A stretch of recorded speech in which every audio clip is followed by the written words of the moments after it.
So it is now a really genuine privilege for me, as I'm sure a lot of people in this room, to share the next 20 or so minutes with this individual.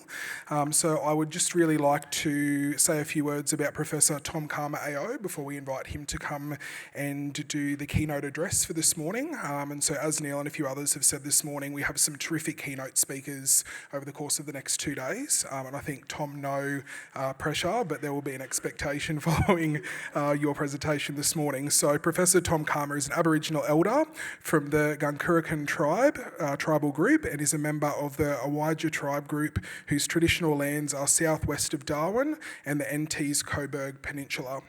His leadership, courage, determination and fearlessness are inspirations to many.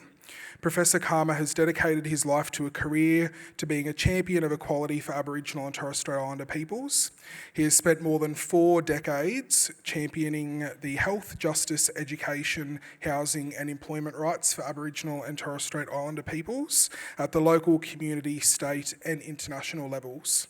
His leadership continues to have an enduring impact on Australia. Professor Calma co-led the co-design of the Voice to Parliament initiative, and his call for Australia to address the gap in life expectancy between Indigenous and non-Indigenous peoples was a catalyst for the Closing the Gap campaign. He is the former Chancellor of the University of Canberra and the first Aboriginal and Torres Strait Islander man to hold the position of Chancellor of any Australian university. And Professor Calma was appointed an Officer of the Order of Australia in 2012 and named Senior Australian of the Year in 2023. Can we all put our hands together for that introduction?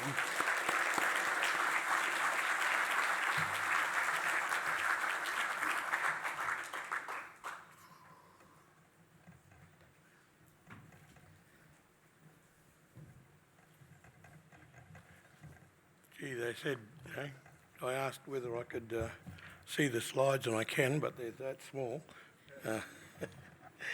Remember, I'm an old man now. I need my glasses.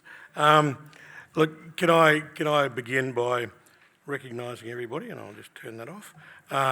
Recognising everybody here, and particularly the Turrbal and Yuggera peoples on whose land we're meeting, but for all Aboriginal and Torres Strait Islander people here today, but also for our non-Indigenous participants, because in many ways all of these gatherings are about reconciliation, it's about exchanging knowledge, and it's about learning and sharing. So with all of that, I think it's important to recognise everybody here today. Neil gave me the task. He said, do what you want to do. But he said the key thing, see, that hopeless, can't even get those slides going. That was the one, yeah, that I was going to say when I recognised everybody, but also to say that I'm from Darwin as Kungarakan and Iwajja, which is good, you're close. But anyhow, Neil asked me to just, he gave me a pretty free run, but he said, look, just do something a bit different to housing. We're going to hear a lot of people talk specifically about housing and all the various aspects of housing, Indigenous housing, that we need to look at. Ooh, that's big, isn't it? Yeah. And so I thought I'd just cover off on my interest in Aboriginal and Torres Strait Islander housing, but also look at housing as a fundamental human right. And a lot of these things you probably already know, but I think what I wanted to do was to try and provoke some thinking into how we can give utility to what we've got before us and some of the challenges. Also about lobbying for implementation and impact, and I'll touch on that, and I recognise what Danielle had just said, and they were all good, but we'll look at that in a minute. The National Closing the Gap, the National Agreement on Closing the Gap, which is important, and a bit about that. But I want to particularly talk about why the house or the home is critical to closing the gap, and that includes health in the home. And then I'll finish off with a bit on some of the current thinking, and I do recognise other speakers today will be talking a bit, and tomorrow, talking a bit about co-design and where we're going to, and again picking up on what Danielle said. So where are we at? Okay, so let's look at what's changed, and I guess what I wanted to go back to is where I first. I've got the right slide. Yeah, gosh, I don't even need my glasses there. That's for sure. Now my thing's playing up, but I guess the key thing is that housing has been around for a long time. This is not a new concept. This is not a new challenge. It's a challenge that we've all been confronted with over many decades for many of us. My time actually with housing, and I just put up 2005, but it was in 1980 till 1990 when I was a member of the Aboriginal Hostels National Board, and we looked at it was the first Commonwealth company to look at Aboriginal housing, and it was through that a whole lot of stuff, and Neil's mum was there too at one stage with me. But I wanted to mention the closed gap report, or it's called the closed gap report, but it's actually the 2005 social justice report, and also the 2005 native title report. Now, I'm going to go through a ton of slides, but don't panic, because you don't have to read them all, you don't have to write down notes, because they'll all be made available for you, because I've put links in so you can go back and delve into the detail as we go along. But the 2005 reports were most important, because it was when I talked about health equality and what was needed, and about the social determinants of health, which includes housing, which is one of the key determinants for success in health. And that led to the Close the Gap campaign, and the government's response some years later was the Closing the Gap. And what was important in that, well, I'll get onto that in a second, but the other is the Native Title Report 2005, which I'd really encourage you to have a look at through the link. You can follow one to the other, because that looked at land tenure in Australia and about the Aboriginal and Torres Strait Islander estate and what can and can't be done on those estates. And it's not so easy just to suggest that you can go and appropriate land on communities, and it depends what sort of title it is, to build houses, etc. So there are really big challenges in that space. But we've also seen internationally, and this is what the report goes into, is that where land has been allocated to individuals and it isn't in some form of title, this is on Aboriginal owned land, the individual can sell it off. And so we, over time, in New Zealand, Canada, the US particularly, Kenya, where these events have happened, we've seen actually a loss of Indigenous lands and traditional lands. So we have to be careful. But that report does cover off on all of that. I mentioned the Close the Gap campaign because that was 2005 when the report went out, and that's a report to Parliament about what's needed. What the Social Justice Commissioner at the time saw about the issues and the challenges, and it was about health equality and the determinants. But it went in 2005 to Parliament. It wasn't until there was a change of government at the end of 2007, that when Labor came in, that they started to respond, and then they formed the Closing the Gap. And it was at a time, which is not too dissimilar to what we've got at the very moment, where we had the Commonwealth was Labor as well as all the states and territories. And so you could get some action done, and that's when the COAG responded through the Close the Gap or Closing the Gap response. So changes of government are so important to consider in this space. And with respect to what Danny was saying, Danielle was saying, we've got election just on the doorsteps here. We've got another one, federal election coming up next year. We've got a number of state and territory elections. And this is why, a little plug for what we lost, we didn't get, and that was the referendum up, why we were so adamant that we needed to have in our constitution written in a body that couldn't be changed by the whim of a government. And so that, when policies were determined, if they're in the constitution, they can only be undetermined or changed through another referendum. But anyhow, that's a lost cause at the moment, so we won't delve on that.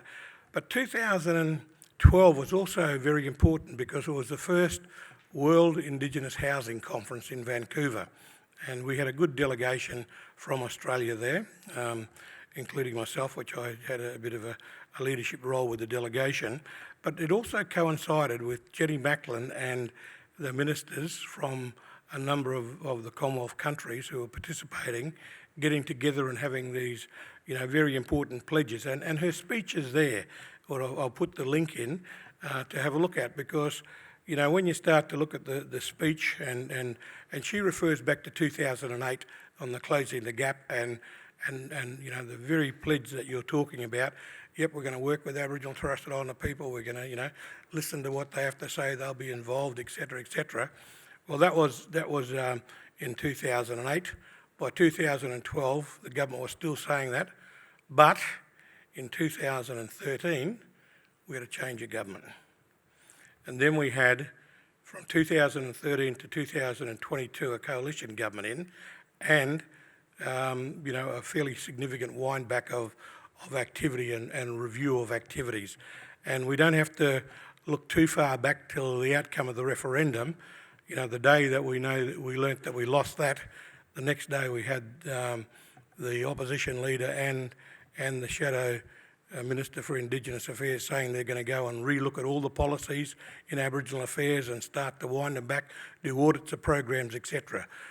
I'm not party political, but to say that with a change of government, there's also a change of potential policy. So I'd really urge, all of you here who are in the roles of being advocates or leading community-controlled organisations or other organisations, to start to think about this, because this is the key thing that impacts on Aboriginal and Torres Strait Islander affairs across all aspects of Aboriginal affairs and Torres Strait Islander affairs, and that is changes of government and the lack of consistency in policy application. So we need to be very conscious of that, and I'd urge you to think about getting together and starting to develop up some strategies.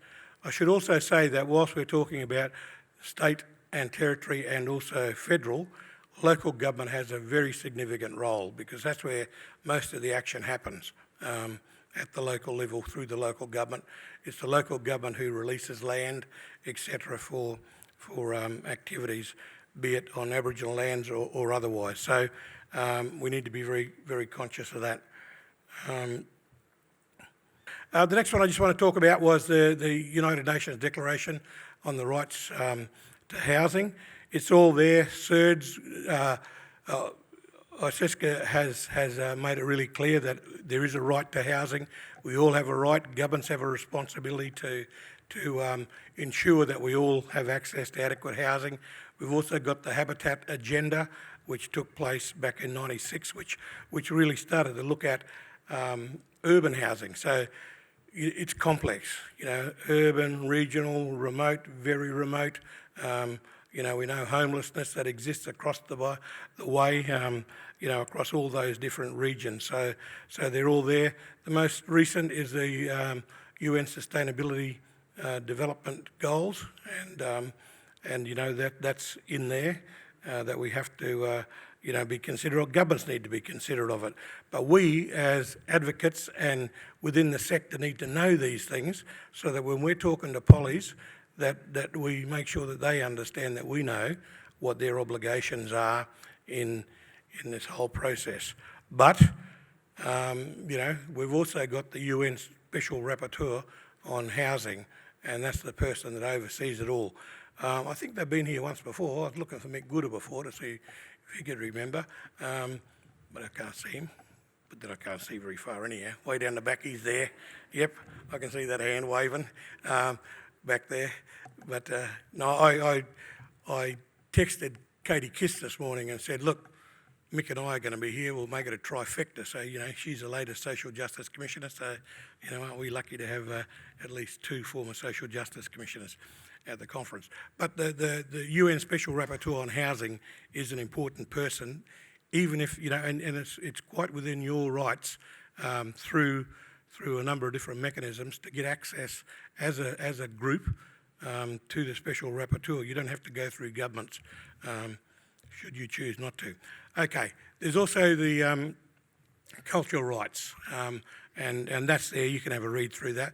But then we've got the Declaration, the United Nations Declaration on the Rights of Indigenous Peoples, and 4 of the articles of that relate back to housing. So it's, everybody sees this as a really important issue, ourselves included. But the big question is, why haven't we got progress?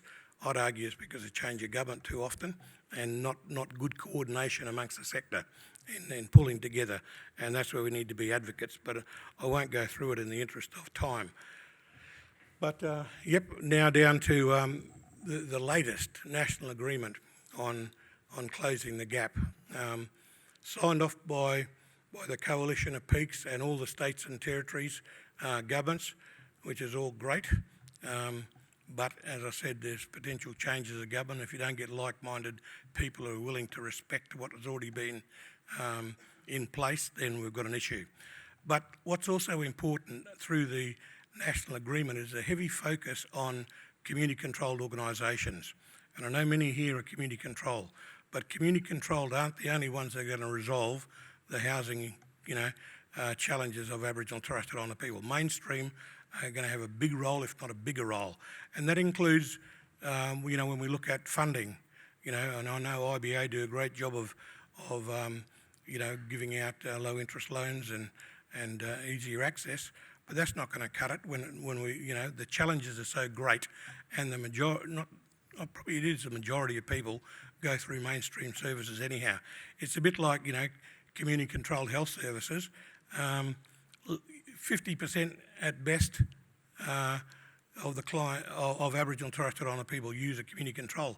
The rest use mainstream. We have to have a choice, and but a lot of the emphasis from governments is just on community controlled, and particularly in housing, big role, particularly in remote, but not across Australia. So we've got to really diversify, and I guess that was that other bit of the slide which I said, community control is not the only part of the solution. And I'm not opposed to community control, as some people sometimes think, because I raise these issues, because I use community control. But that's where we're at.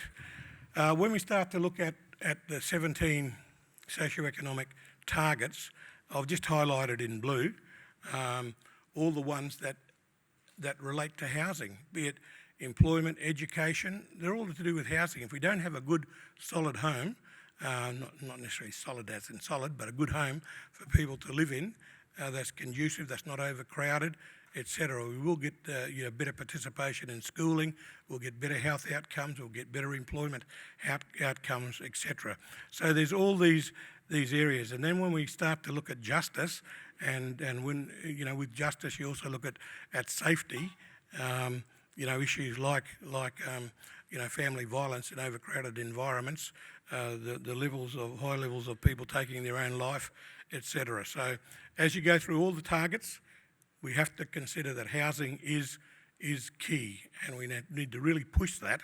And as a sector, you need to push that with the Coalition of Peaks to make sure that they understand very clearly the role of housing in the process. And I've just drawn out, this is a specific one. If you haven't already seen it, you should have seen it. This is the target on housing, and it's a little bit ambitious, which is good. But how do we achieve it? How do we maintain momentum and not deviate with change of government or changes of organisations, or we start to look at other priorities that aren't really key priorities. I talked about health in the 2005 report because health was so important, and the social determinants, all those things that make us healthy. Housing is one of them. It's a really big one, and you start to look at what is housing impact, and that's what I've just shown you on those slides, which I think are critically important in that. The next bit is about policies, and this is an old one. The desire to age in place for older Australians. And even though this was an old policy of 2013, we still have policies in Australia, and and I just looked up, the Labor Party's policy on housing and the Greens' policy on housing. Does Indigenous housing rate much of a mention?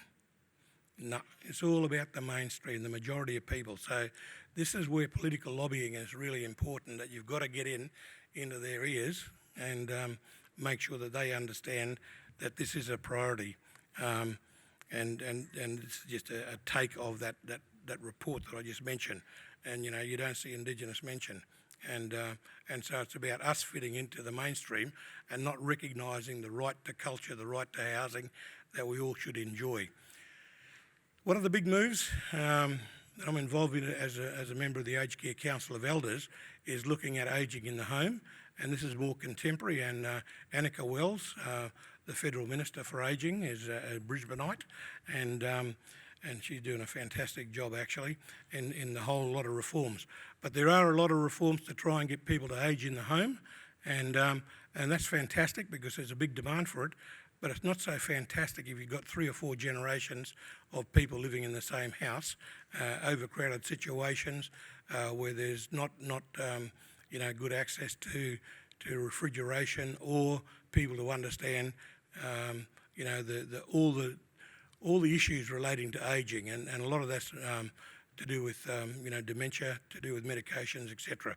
So in your policy thinking, knowing that governments are moving this way because it is a much cheaper option to keep people at home, and that's what people want, then start to lobby for really considered ways in which we can do it. And that's why it's great, Danielle, that you mentioned about making sure that you create the forums for Aboriginal and Torres Strait Islander people to have a say in that, because I think it's important. We've raised it on the Council of Elders, and and I think that's.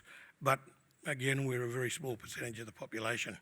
I've just put some slides in here for you to have a look at, because it's important that you understand some of these big impacts and where to get good information, not only for your work but for yourselves. We're all getting older.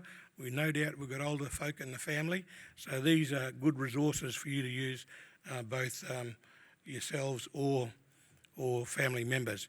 And this is another website that's easy to access, easy to read. We've tried to make them as easy as possible to understand. So that was on aged care. So remember, we've got to be thinking about ageing in the home. That's the big move. You would have picked that up in the media, and that's what people want to do. The other, 2 minutes to get through 20 slides. Ooh, that's going to be good.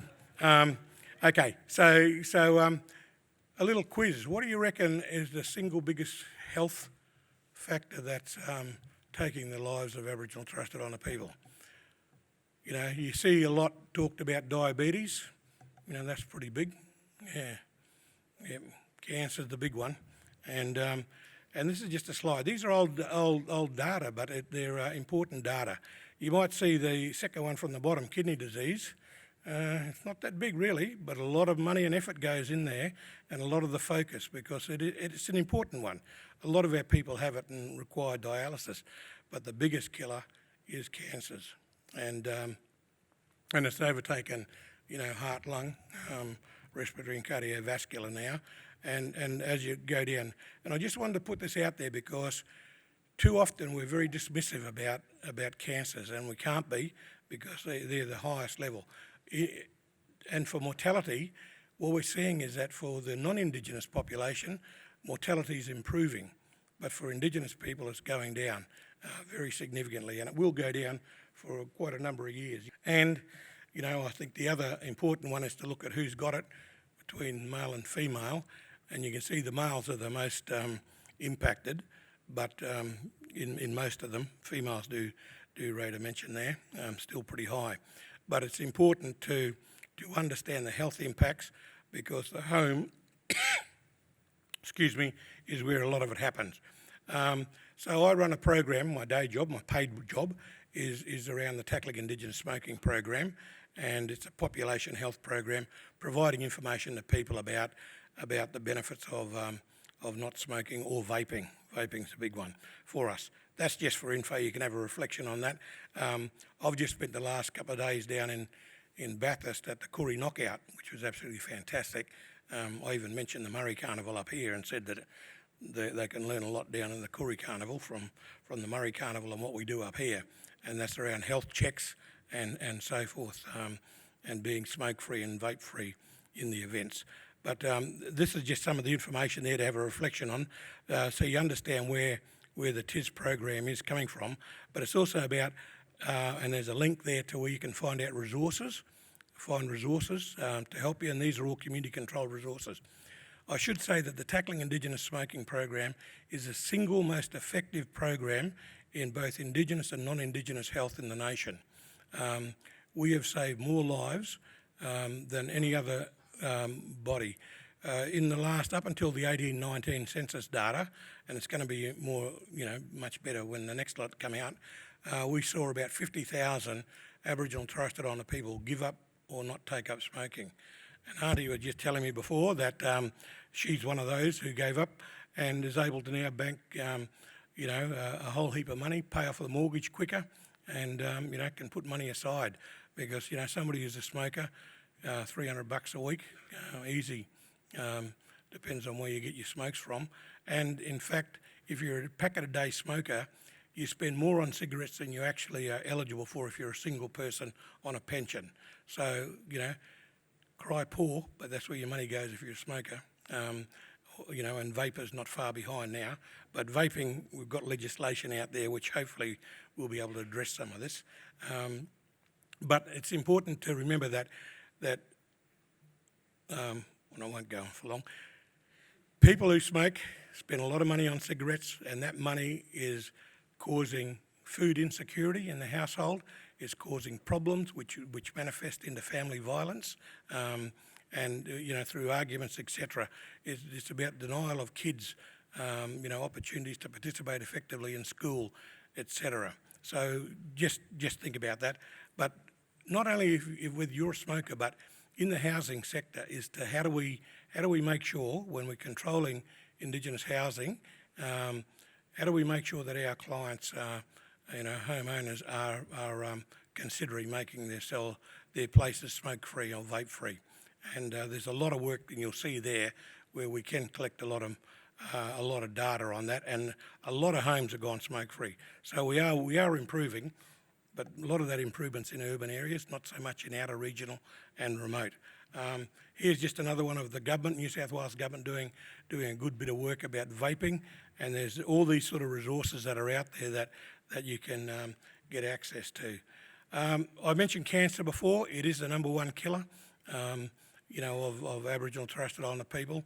And for those who don't die, you have a lot of years in care. So here's another really good resource. It's Cancer and Our Mob, or Our Mob and Cancer, and it's written for Aboriginal and Torres Strait Islander people, so think about it for yourselves as well as others. The next one is on cancer screening, and for those who might receive this little gift after you turn 50, don't just put it in the drawer, as the television says. And, I can talk from personal experience from a sister who kept on telling me, yes, she's doing it. And then by the time she presents, like a lot of us present, in stage 3 and stage 4, and it's very difficult to recover if you're in stage 3, stage 4 cancers. And not only have we got the bowel cancer kits out there, but you'll see next year we'll start to ramp up about lung cancer. So if you've been a smoker, now's a good chance.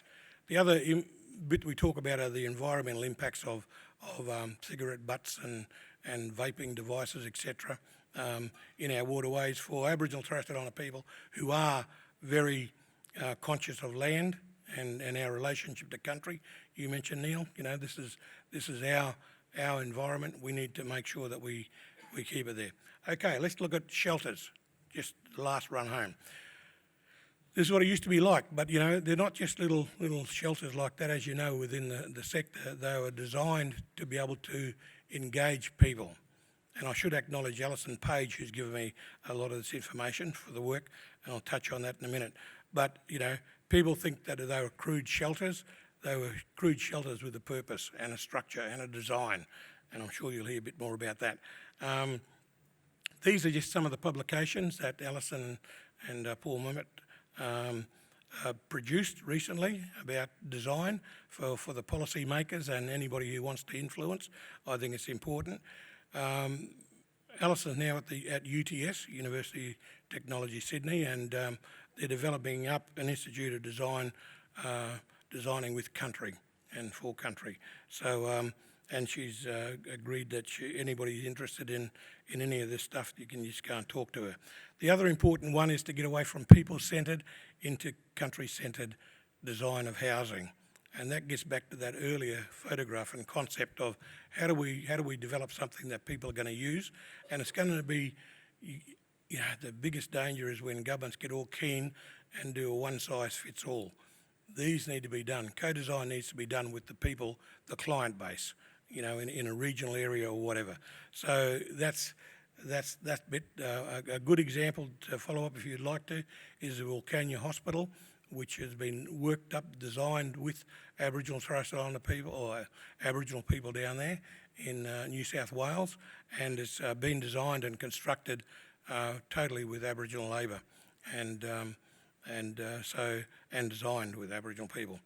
And the last bit is just to say, look, let's just look at housing from a holistic perspective. Building a house is one thing. Working with the community to be able to, and the individual getting the home, to understand about the home, investing in those other aspects of people's development and lives, particularly if you haven't had a home. And you know, I can tell you, as people here who've got a home, it's great to have a home and pay a mortgage, but you've got to keep on paying it. And then if you're owning a home, you've got to pay for the maintenance and you know, all the services, etc. So home ownership is great if you can afford it and understand it, but it's up to us to be able to show everybody how they can get the best out of it. And again, be lobbyist, you know, really get stuck into governments, don't let them get away with it, and to oppositions, and you know, and to the minor parties. We're in an environment at the Commonwealth level where you've got a very strong non-government independent group. You know, sometimes you know, they're referred to as a party, but they're not. They're all individuals, but they're very keen on hearing what Aboriginal and Torres Strait Islander people want them to hear. Thank you.